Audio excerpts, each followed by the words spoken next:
రథసప్తమి వ్రత కథ ప్రారంభం. ఈ కథను స్వయంగా శ్రీ కృష్ణ పరమాత్మ ధర్మరాజుకి వివరించారు. ఈ కథను చదివిన వారికి, విన్నవారికి జన్మజన్మల పాపాలు తొలగిపోయి 1000 యజ్ఞములు చేసిన పుణ్యఫలం కలుగుతుంది. మరి ఇప్పుడు మనం ఆ వ్రత కథ గురించి తెలుసుకుందాము. ధర్మరాజు శ్రీకృష్ణుడిని ఇలా అడిగెను, ఓ కృష్ణ, రథసప్తమి నాడు చేయవలసిన విధి విధానము అనుసరించి భూలోకమున మనుష్యుడు చక్రవర్తి కాగలడని నీవు చెప్పియుంటివి. అట్లు ఎవరికైనా ప్రాప్తించినదా అనగా శ్రీకృష్ణుడు ఇట్లు జవాబిచ్చెను. పూర్వం కాంబోజ దేశమున యశోవర్తి అను చక్రవర్తి ఉండెను.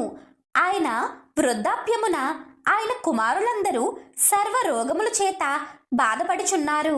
అట్టి కర్మము వారికి ఎందుకు కలిగినదో తెల్పవలసిందని ఒకానొక బ్రాహ్మణ శ్రేష్ఠుడిని ఆ రాజు అడగగా, అలా అడిగిన రాజుకి ఆ బ్రాహ్మణుడు ఇలా సమాధానం చెప్తున్నాడు.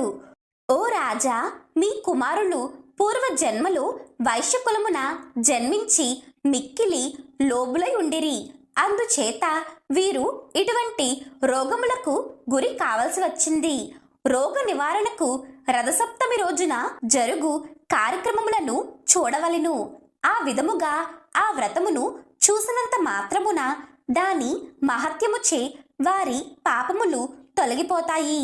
కావున వ్యాధితో బాధపడు వారిని తీసుకుని వచ్చి ఆ వ్రత వైభవమును వారికి చూపవలెను అని బ్రాహ్మణుడు చెప్పగా, రాజు, అయ్యా, ఆ వ్రతము ఎట్లు చేయవలెనో దాని విధి విధానమును తెల్పమని ప్రార్థించెను. అందులకు ఆ బ్రాహ్మణుడు, ఓ రాజా, ఏ వ్రతమును చూసినంత మాత్రమున జడత్వము నశించిపోవునో ఆ రథసప్తమియను పేరుగల వ్రతము సర్వులు ఆచరించదగినది. ఆ వ్రత ప్రభావము వలన సర్వ పాపములు హరించి చక్రవర్తిత్వము కలుగును. ఆ వ్రత విధానము తెలుపుచున్నాను, శ్రద్ధగా వినండి అని ఈ విధంగా చెప్పసాగారు. మాఘమాసమందలి శుక్లపక్షమున వచ్చు షష్ఠి తిథి రోజున గృహస్థు ఈ వ్రతం ఆచరించునని తలంపవలెను. పవిత్ర జలము గల నదుల్లో కాని, చెరువులు ఎందు కాని, నూతి ఎందు కాని తెల్లని నువ్వులతో విధి విధానముగా స్నానం ఆచరింపవలెను. ఇలవేల్పులకు, కులదేవతకు, ఇష్టదేవతలకు మ్రొక్కి పూజించి అటు పిమ్మట సూర్య దేవాలయమునకు పోయి ఆయనకు నమస్కరించి పుష్పములు, ధూపములు, దీపమును అక్షింతలతో శుభప్రాప్తి కొరకు పూజింపవలెను. పిదప స్వగృహమునకు వచ్చి పంచయజ్ఞము గావించి అతిథులతో, సేవకులతో, బాలకులతో భక్ష్య భోజ్యములు ఆరగింపవలెను. ఆ రోజున తైలము శరీరమునకు పూసుకొని స్నానం చెయ్యరాదు. ఆ రాత్రి వేద పారంగుదులను, విప్రులను పిలిపించి సూర్య భగవానుని విగ్రహానికి నియమపూర్వకముగా పూజించి సప్తమి తిథి రోజున నిరాహారుడై భోగములను విసర్జించవలెను. భోజనాలకు పూర్వము, ఓ జగన్నాథుడా, నేను చెయ్యబోవు ఈ రథసప్తమి వ్రతమును నిర్విఘ్నముగా పరిసమాప్తి చేయవలసిందిగా వేడుచున్నాను అని ఉచ్చరించుచు తన చేతిలో గల జలమును నీటిలో విడవవలెను. అలా నీటిని విడిచిపెట్టి బ్రాహ్మణులు తాను గృహమున నేలపైన ఆ రాత్రి శయనించి జితేంద్రుడై ఉండి ఉదయమును లేచి నిత్యకృత్యములు ఆచరించి శుచి అయి ఉండవలెను. ఒక దివ్యమైన సూర్యరథాన్ని దివ్య మాలికలతోనూ, చిరుగంటలతోనూ, సరోపచారాలతోనూ తయారు చేసి సర్వాంగములను రత్నాలు, మణులతో అలంకరించవలెను. బంగారంతో కాని, వెండితో కాని గుర్రాలను, రథసారథిని, రథమును తయారు చేసి అటు పిమ్మట మధ్యాహ్న వేళ స్నానాధికములను నిర్వర్తించుకొనవలెను. వగరబోతులను, పాషండులను, దుష్టులను విడిచిపెట్టి ప్రాజ్ఞులు సౌరసూక్త పారాయణ చేయుచుండగా నిజగృహము చేరవలెను. అటు పిమ్మట తన నిత్యకృత్యములను పూర్తి చేసుకుని స్వస్తి బ్రాహ్మణ వాచకములతో వస్త్రమండప మధ్య భాగమున రథమును స్థాపింపవలెను. కుంకుమతోనూ సుగంధ ద్రవ్యములతోనూ పుష్పములతోనూ పూజించి రథమును పుష్పములతోనూ దీపములతోనూ అలంకరింపవలెను. అగరవత్తులు ధూపములు చూపించవలెను. రథ మధ్యములు ఉన్న ఆ సూర్యభగవానుణ్ణి సర్వ సంపూర్ణముగా అర్చన చేయవలెను. ధనలోభము చెయ్యరాదు. లోభి అయి ధనమును ఖర్చు చేయుటకు మనసు అంగీకరించినచో వ్రతము వైఫల్యమొందును. దాని వలన మనసు నిఖిలత్వమును పొందును. పిమ్మట రథాన్ని రథసారథిని అందుగల సూర్య భగవానుణ్ణి పుష్ప ధూప గంధ వస్త్రాలు అలంకారాలు భూషణాలు నానావిధ పంచభక్షాదులు గల నైవేద్యాలతో పూజించి ఈ విధముగా దివాకరుడిని స్తోత్రములు చెయ్యవలెను. ఓ భాస్కర, దివాకర, ఆదిత్య, మార్తాండ, గ్రహాదీప అపారనిదే, జగద్రక్షక, భూతభవన, భూతేశ, భాస్కర, ఆర్తత్రాణ పారాయణ, హర, అంచిత్య విశ్వ సంచార, హే విష్ణు, ఆదిభూతేశ, ఆది మధ్యస్థ భాస్కర, ఓ జగత్ప్రతే, భక్తి లేకున్నను క్రియాశూన్యమైనను నేను చేసిన అర్చనకు నీ సంపూర్ణ కటాక్షమును చూపుము.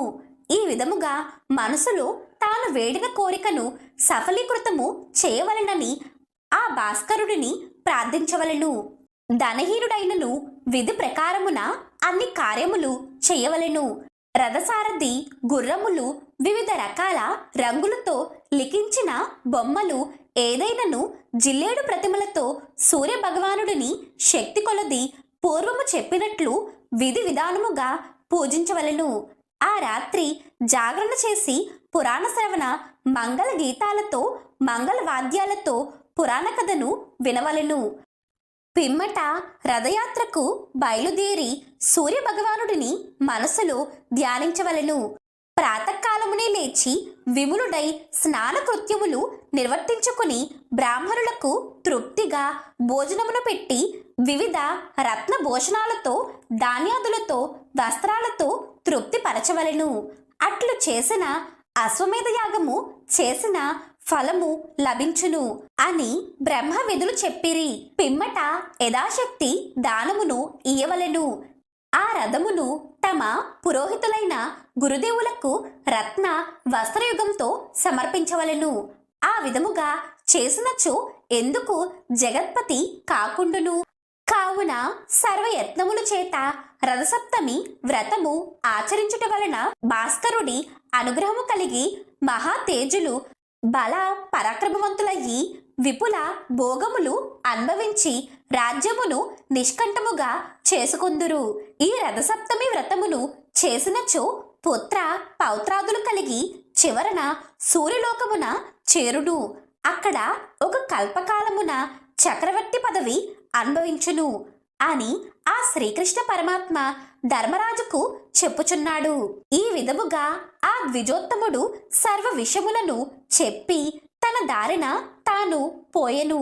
ఇక మహారాజు ఆ బ్రాహ్మణ శ్రేష్ఠుడు ఉపదేశించిన రీతిన ఆచరించి సమస్త సౌఖ్యములు అనుభవించెను.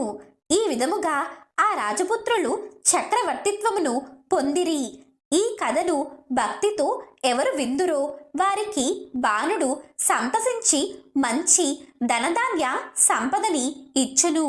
ఈ విధముగా బంగారముతో చేయబడిన సారథి గుర్రాలతో కూడి ఉన్న శ్రేష్ఠ రథమును మాఘమాస సప్తమి రోజున ఎవరు దానము చేయుదురో వారు చక్రవర్తిత్వమును పొందగలరు. రథసప్తమి వ్రత కథ సమాప్తము. ఈ రోజు రథసప్తమి పూజను చేసుకుని ఈ రథసప్తమి వెనుక ఉన్న ఈ కథను ఎవరైతే వింటారో అలాంటి వారికి 1,000,000 గోవులను బంగారంతో సహా కురుక్షేత్రంలో దానం చేస్తే ఎంత పుణ్యం వస్తుందో అంతటి ఫలితం లభిస్తుంది. జన్మ జన్మల పాపాలు పోయి 1,000,000 జన్మల మహాపుణ్యం లభిస్తుంది. ఆ సూర్య భగవానుడి ఆశీస్సులు కలిగి జీవితంలో తిరుగులేని రాజయోగాన్ని పొందుతారు. ఇక ఈ రథసప్తమి వెనుక ఉన్న మరొక కథ గురించి ఇప్పుడు మనం తెలుసుకుందాం. పూర్వం కశ్యపుడు అనే ఒక ప్రజాపతి ఉన్నాడు. ఆయనకు అదితి మొదటి భార్య. దక్ష ప్రజాపతి 13 మంది కుమార్తెల్లో పెద్దావిడ పేరు అదితి. దక్షుడి యొక్క 13 మంది కుమార్తెలను కశ్యపుడు పెళ్లి చేసుకున్నాడు. అదితి, దితి, వినత, కద్రువ, మానవ, సురస వీళ్ళంతా కూడా దక్షుడి కుమార్తెలు. అందులో మొదటి ఆవిడ అతిథి. ఆవిడకు పుట్టిన కుమారులు కాబట్టి ఇంద్రాదులందరినీ ఆదిత్యులు అన్నారు. ఒకసారి ఈ భూమండలంలో రాక్షసులు విపరీతంగా పెరిగిపోయారు. దితిపుత్రులు దైత్యులు అంటే రాక్షసులు. వీళ్ళు దేవతలను సర్వనాశనం చేయటం మొదలుపెట్టారు. ఋషులను హింసిస్తూ యజ్ఞాలు పాడు చేశారు. అధర్మం పెరిగిపోయింది. వీళ్లను ఎలా నాశనం చేయాలో తెలియక దేవతలంతా తల్లిదండ్రుల దగ్గరకు వచ్చి ఇలా మొరపెట్టుకున్నారు. ఓ అదితి, కశ్యప ప్రజాపతులారా, మీరు మా తల్లిదండ్రులు. మీ పుత్రులైనటువంటి రాక్షసులు మమ్మల్ని నాశనం చేస్తున్నారు. దితిపుత్రులు సమస్త లోకాలను విధ్వంసం చేసి బ్రతకనివ్వకుండా చేస్తున్నారు. ఈ రాక్షసుల నుండి మమ్మల్ని రక్షించండి అని ఇంద్రాది దేవతలు కశ్యపుణ్ణి, అతిథిని వేడుకున్నారు. అప్పుడు అదితి కశ్యపుడితో కలిసి సూర్య భగవానుణ్ణి ప్రార్థించారు. సూర్యుడు అఖండ తేజోవంతుడు. వాళ్ళ ప్రార్థనకు సంతోషించాడు. వెంటనే ప్రత్యక్షమయ్యాడు. ఇక సూర్యుణ్ణి ఎంతో భక్తి శ్రద్ధలతో పూజించారు కశ్యపుడు, అదితి.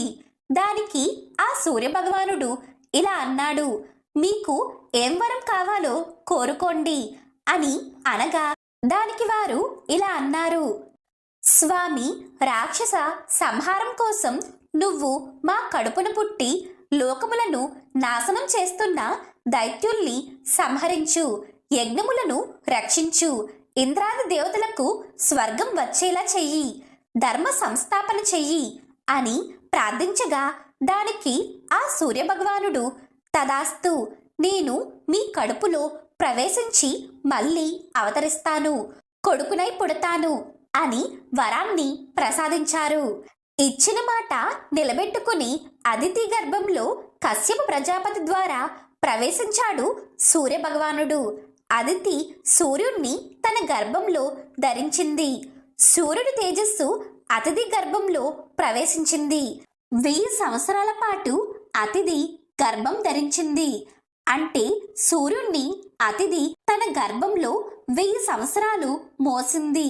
ఈ 1000 సంవత్సరాల పాటు అతిథి చుక్క నీరు కూడా తాగలేదు, అన్నం తినలేదు, ఉపవాసంతో ఉంది. దాంతో కశ్యపుడికి కోపం వచ్చి కడుపులో ఉన్న పిల్లవాన్ని చంపేస్తావా, చనిపోయిన పిండం పుడుతుందేమో అని మందలించాడు.